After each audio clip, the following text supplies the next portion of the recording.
আটকে রাখা আর আগলে রাখার মধ্যে একটা বড় তফাৎ রয়েছে। যে যাবার সে যাবেই, আর যে থাকার সে শত আঘাতেও থেকে যাবে। তার মানে এই নয় যে থেকে যেতে চায় তাকে আঘাত দিয়ে, অবহেলা দিয়ে তার মনে ভালোবাসার প্রতি ঘৃণা এনে দিতে হবে। কাউকে আটকে রাখার চেষ্টা করা উচিত না।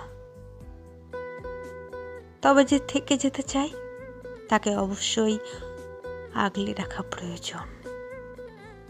প্রতিদিন সম্পর্কের যত্ন নেওয়া প্রয়োজন, কারণ যত্নের অভাবে ভালোবাসা পচে যায়।